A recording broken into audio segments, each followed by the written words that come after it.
চিকেনের তো আমরা নানা রকমের রেসিপি খেয়েছি, তো এই রান্নাটা একটু অন্যরকম।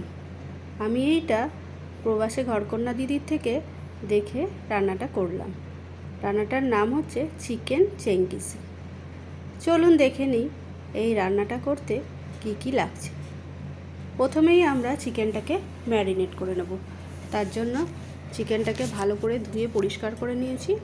এবার দিয়ে দিচ্ছি 2 চামচ টক দই, তারপর দিচ্ছি আদা, কাঁচা লঙ্কা, রসুন পেস্ট, তারপর দিয়ে দিলাম নুন আর কাশ্মীরি লঙ্কার গুঁড়ো। আর কিছু মশলা সেরকম লাগবে না। দিয়ে এটা প্রায় 30 মিনিট মতন আমরা ম্যারিনেট করে রেখে দেব। এবার একটা কড়াইতে অল্প একটু সাদা তেল দিয়ে কুচানো পেঁয়াজ দিয়ে দেবো। কুচানো পেঁয়াজটা একটু কালারটা বাদামি হয়ে গেলে তারপর দিয়ে দেবো কয়েকটা কাজু বাদাম। এই যে দেখুন কালারটা চেঞ্জ হয়ে গেছে। এবার দিয়ে দেবো কাজুটা একটু হালকা ভাজা ভাজা করব। এই দুটো ভাজা ভাজা হয়ে গেলে এবার কড়াই থেকে নামিয়ে ঠান্ডা করতে দেবো। এটা একটা মশলার পেস্ট বানাবো। এবার কড়াইতে আরও একটু সাদা তেল আর 1 চামচ মতন ঘি দিয়ে দিয়েছি।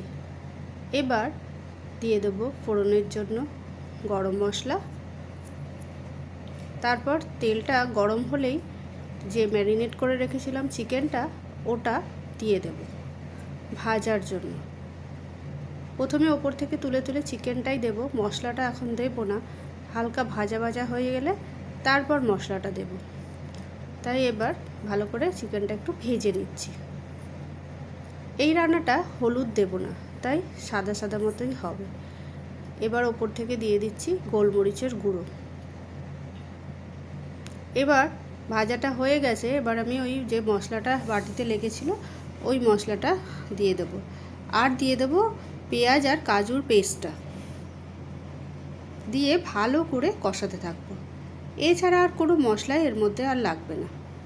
এবার ভালো করে আমি রান্না হতে দেব। কালারটা আবার একটু বেশি সাদা সাদা লাগছিল, তাই আমি কাশ্মীরি লঙ্কার গুঁড়ো দিয়েছি।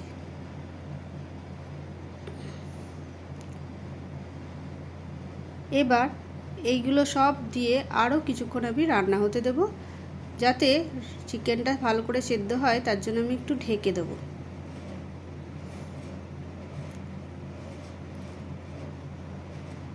চিকেনটা সেদ্ধ মোটামুটি হয়ে গেছে।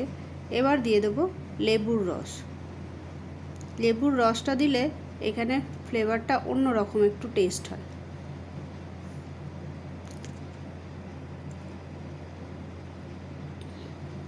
এবার দিয়ে দেব গরম মশলার গুঁড়ো আর কসুরি মেথি ফ্লেভারের জন্য।